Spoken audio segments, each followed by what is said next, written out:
Olá, gente, estamos aqui de volta para dar continuidade à nossa exposição sobre o capítulo 4 do Capital, a transformação do dinheiro em capital, que é o título do capítulo 4.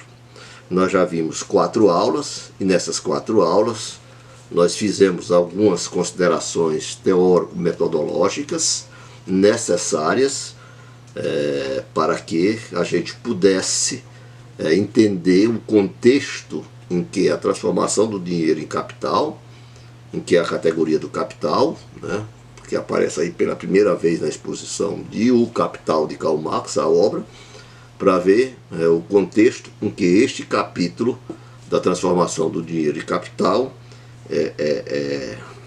se coloca dentro da exposição geral do sistema categorial dos livros 1, 2 e 3 de O Capital. Muito bem. Feitas essas considerações teórico-metodológicas, hoje nós vamos nos ocupar do conceito propriamente dito do capital, né?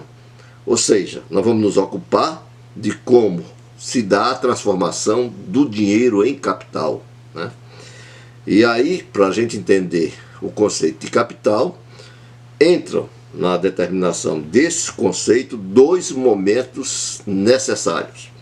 Um momento histórico, como momento determinante, e um momento lógico, fundamental também, né? Mas o momento histórico tem uma certa primazia, digamos assim, ontológica, sobre o momento lógico do conceito de capital. Então, quais são esses momentos que entram na determinação do conceito de capital? São os momentos históricos, a história e a lógica. Hoje nós vamos nos ocupar do momento histórico na determinação do conceito de capital. E vamos tentar ser o mais breve possível, né, na apresentação dessas determinações históricas do conceito de capital, de tal forma que fique o mais claro possível para quem me segue no meu canal, para as pessoas, fique bastante claro, né, como essa determinação histórica entra na determinação do conceito de capital. E eu começaria, portanto, apresentando essas determinações históricas. Eu partiria, né, da ideia que acompanha todo o conceito de capital, de que o capital é, para Marx, uma relação histórica e social. O capital é uma relação histórico-social de produção. As formas de existência do capital já revelam, né, essas determinações históricas do capital. Quais são as formas imediatas de existência do capital? O dinheiro e a mercadoria. Mas como o dinheiro e a mercadoria já revelam, né, a sua origem histórica? Bom, basta a gente partir do fato de que o dinheiro em si mesmo e por si mesmo não é capital.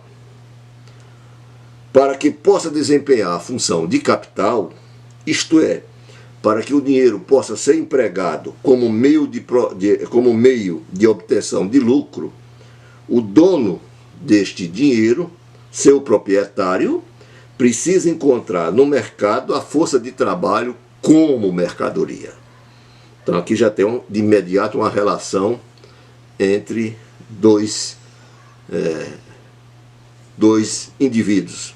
De um lado, o detentor do dinheiro, e de outro, o detentor ou o dono da força de trabalho. Muito bem, a compra e venda dessa mercadoria, da força de trabalho, cuja aparência imediata não passa de uma simples operação monetária, pressupõe o comprador como capitalista e o vendedor como trabalhador assalariado. Eu acho que todo mundo sabe disso, né? Nós vivemos numa sociedade em que nós vivemos a todo momento, né, comprando e vendendo mercadorias, né?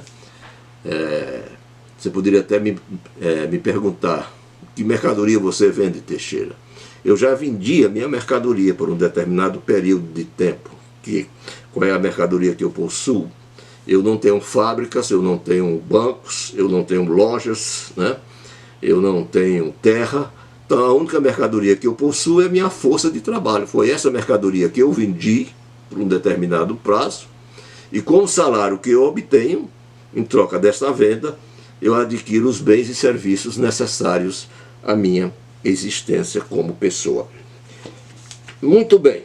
Então, a transformação do dinheiro em capital supõe, portanto, de um lado, a divisão da sociedade entre os que são proprietários dos meios de produção, os donos do dinheiro como capital, e de outro, o trabalhador assalariado, que dispõe unicamente de uma mercadoria, sua força de trabalho, para vendê-la em troca de um salário.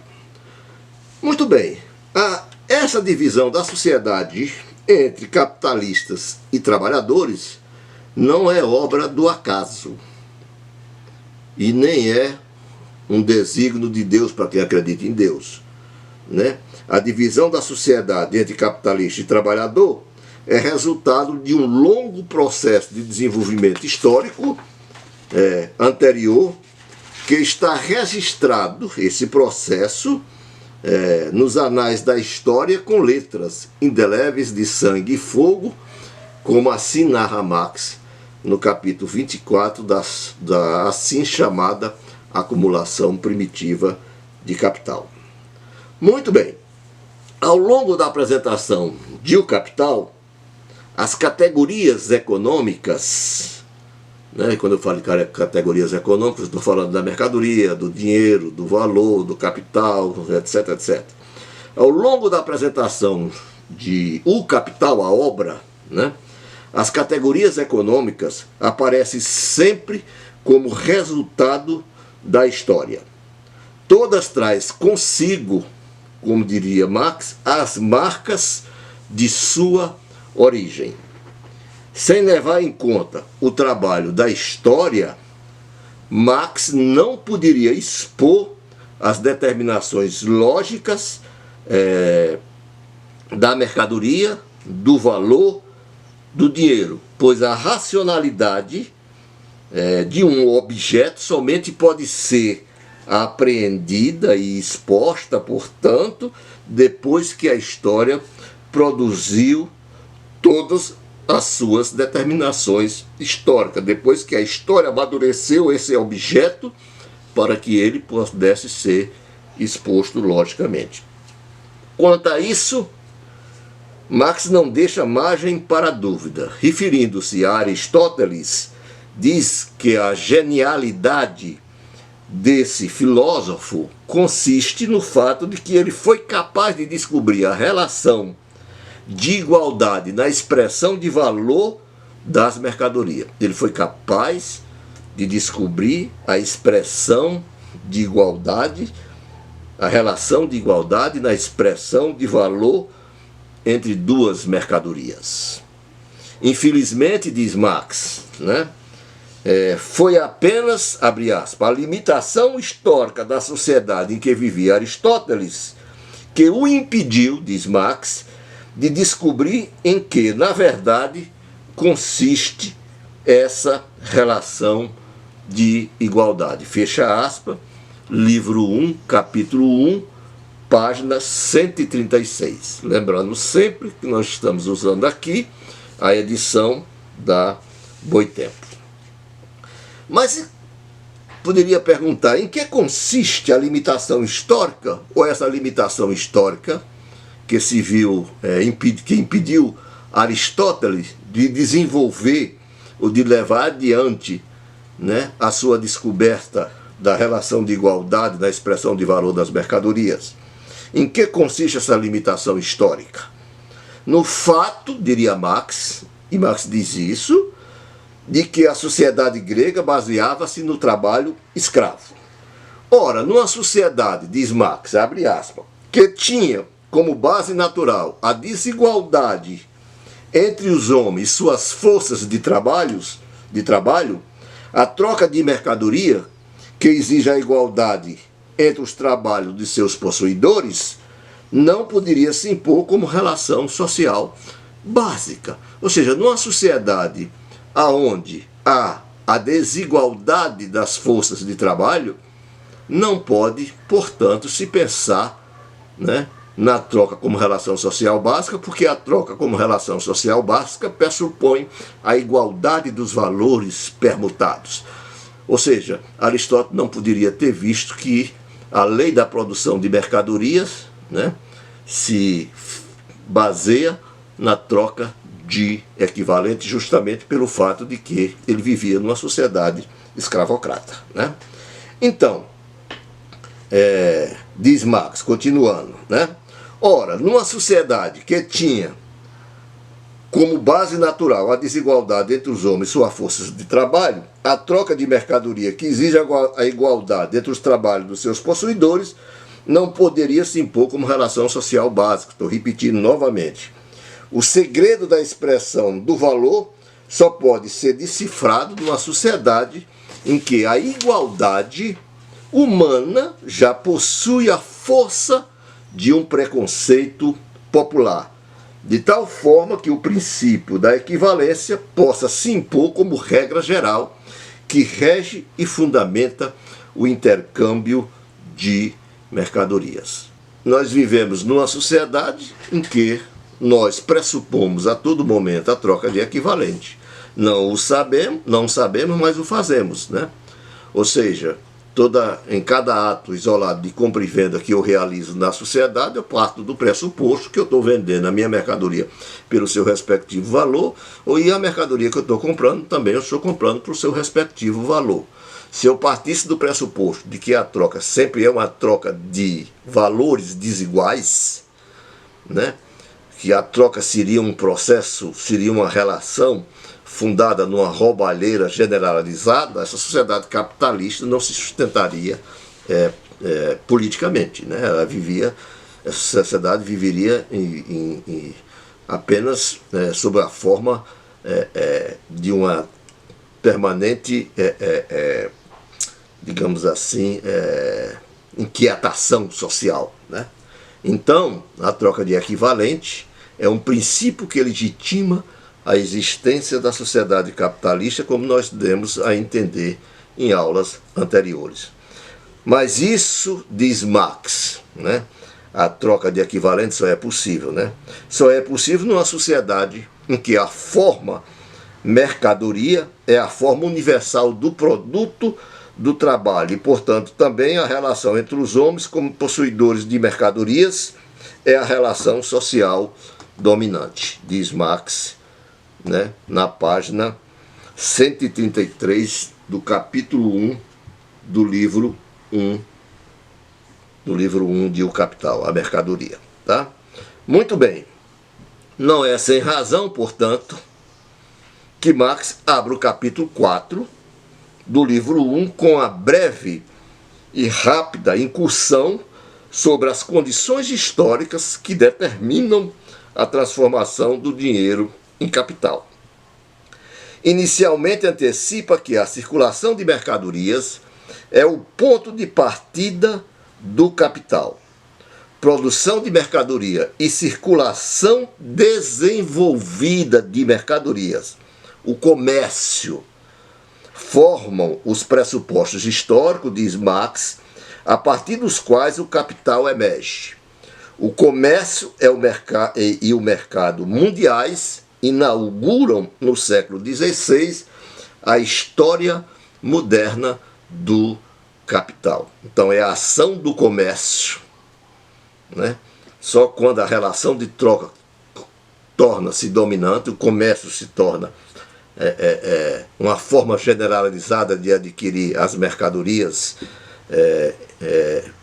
dos indivíduos adquirirem suas respectivas mercadorias, só a partir daí, e é datado historicamente, segundo Marx, século XVI, só a partir daí se pode falar da história moderna do capital, né? Não é preciso, mas diz Marx, né?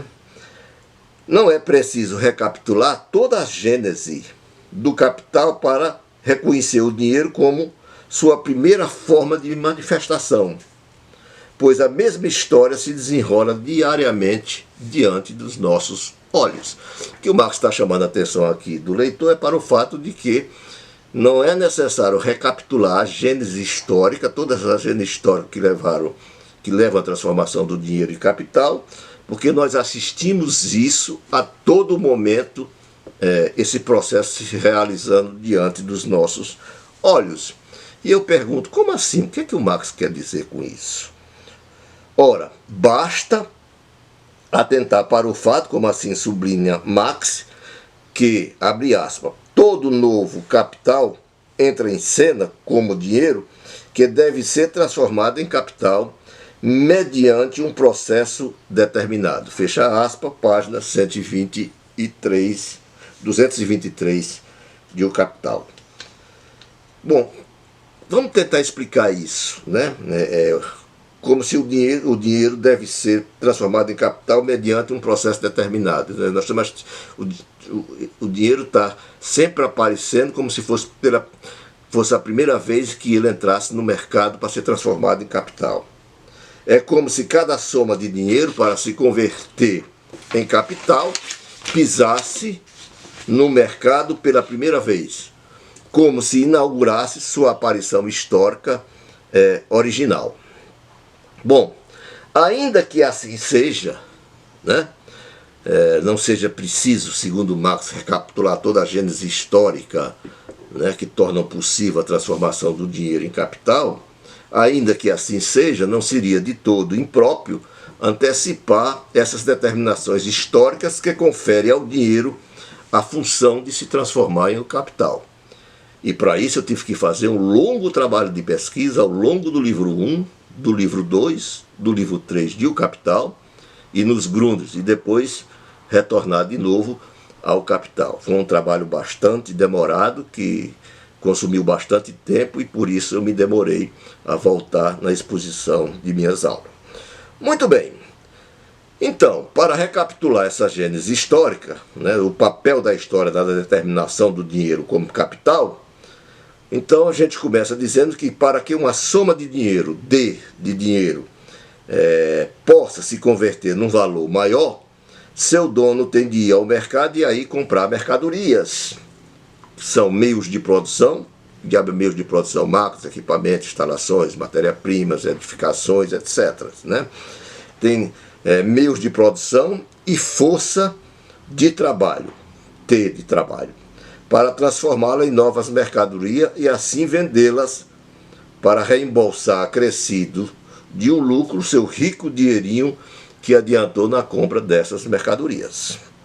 A compra dessas mercadorias, meios de produção e força de trabalho, são duas séries de compra, abre aspas, Marx, ele está dizendo isso no livro 2, na página 108, Marx diz,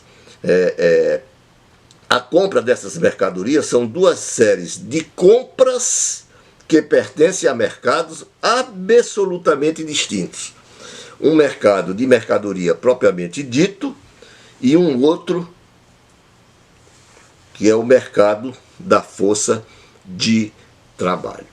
Por que Marx faz questão de ressaltar, né, que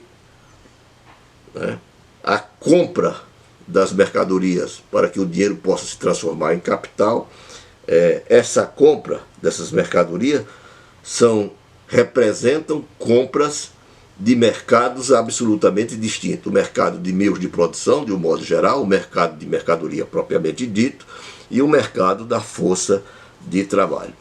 Muito bem, a divisão do mercado em mercado de mercadorias, em geral, e da força de trabalho, não é uma mera catalogação dos fatores de produção que são necessários para que o dinheiro se transforme em capital.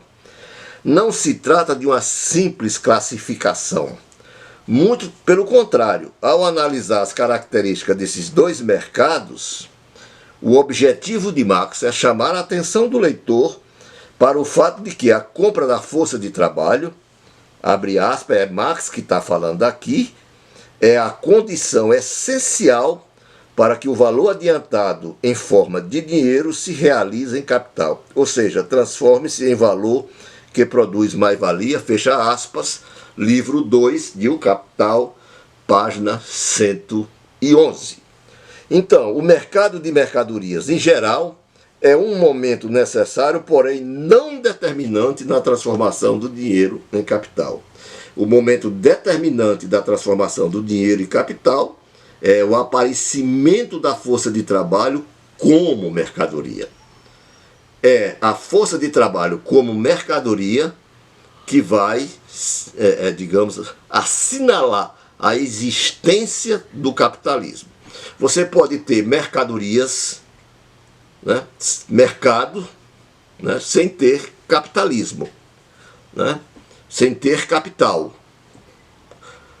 Valorização do valor que se valoriza, né?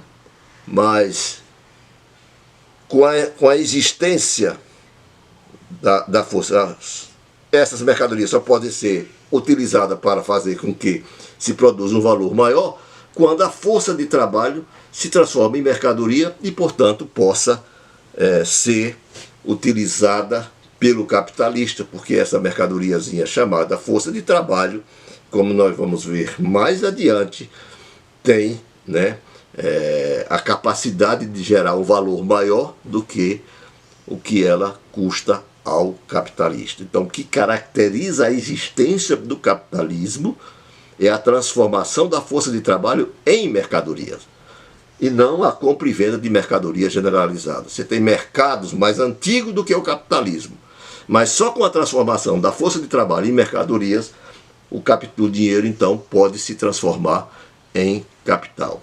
O capital é, portanto, uma relação social, uma relação histórica.